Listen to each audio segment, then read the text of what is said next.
देह के अनुसार जियोगे तो शर्मिंदगी पाओगे, बाइबल कहती है। इसलिए पौलुस ने कहा अगर मैं अपनी देह को मारता कूटता और वश में लेके आता हूं, ऐसा ना हो कि मैं औरों को प्रचार करके खुद किसी रीति से क्या ठहरूं, निकम्मा ठहरूं। आप एक क्रिश्चियन हैं, आपकी ये सीट है एक विश्वासी होने की। आपके पड़ोसी को मालूम है आप भी विश्वासी हो, पर किसी दिन आपको गुस्सा है और आप गालियां निकाल रहे हो अपने मोहल्ले में, इसका मतलब आप निकम्मे हो। क्यों? कहता मैं अपनी देह को मारता कूटता और वश में लाता हूं ताकि मैं दूसरों को प्रचार करके खुद निकम्मा ना ठहरूं। आपकी लाइफ के कुछ मिरेकल्स, कुछ काम, कुछ हीलिंग्स, कुछ साल्वेशन फैमिली की तब होती हैं जब आप अपने शरीर के ऊपर काबू करते हो।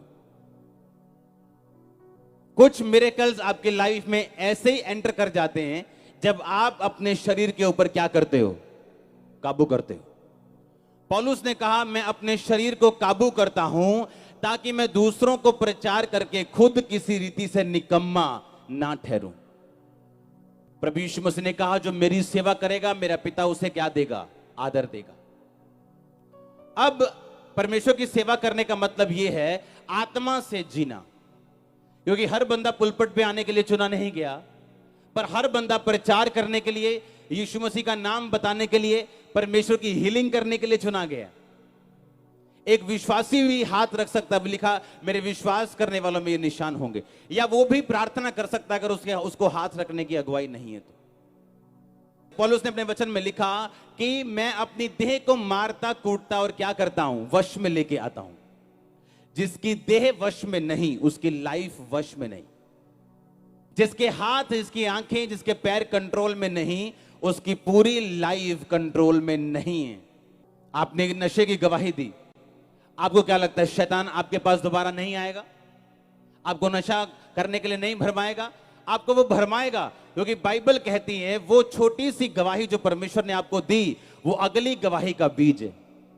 और अगर आप अपनी देह को मारेंगे, कूटेंगे और वश में लेके आएंगे और शराब नहीं पिएंगे, बावजूद इसके कि अगली गवाही आए चाहे लेट आए, तो अगली गवाही आना तय है, क्योंकि आप बढ़ाए जाएंगे, क्योंकि आप निकम्मे नहीं।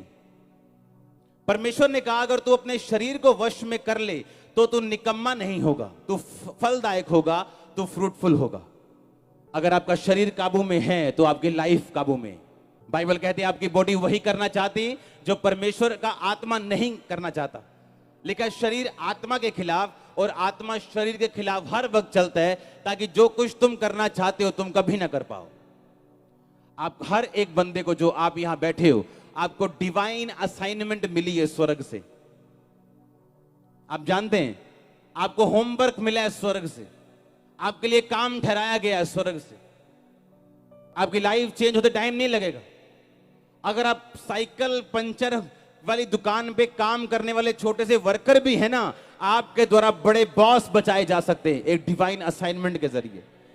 पर प्रॉब्लम क्या है कि एक गरीब बंदे को अपनी असाइनमेंट दिखती नहीं, उसे गरीबी दिखती। एक बीमार को अपना वर्क दिखता नहीं, उसे बीमारी दिखती।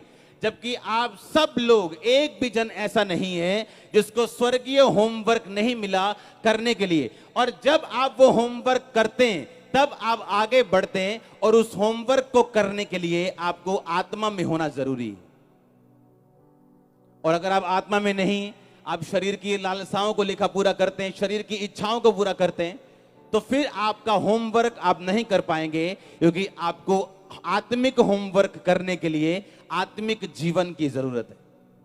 दो तरह की बुद्धि काम करती है, शारीरिक और आत्मिक। आत्मिक बुद्धि की आपको सबसे अधिक जरूरत है इस टाइम। पौलुस के अंदर आत्मिक बुद्धि थी। कैसे? कैसे बड़ी खाम्बरा कलीसिया? आत्मिक बुद्धि के कारण। पौलुस कहता मैंने परमेश्वर से प्रार्थना की, परमेश्वर ये शरीर का कांटा दूर कर, इस बीमारी को दूर कर। परमेश्वर ने कहा मेरा फजल तेरे लिए क्या है, काफी। सोचो अगर आत्मिक आंखें बंद होती तो पौलुस को दिखता ही ना, और वो सोचता हाय मेरे से कौन सा कसूर हो गया, परमेश्वर ने शैतान को मेरे साथ ऐसा क्यों करने दिया। पर बाइबल कहती है उसको परमेश्वर की आवाज आई, मेरी सामर्थ तेरी निर्बलताइयों में सिद्ध होती है। जब तू नाना प्रकार की परीक्षाओं में पड़े तो पूरे आनंद की बात समझ।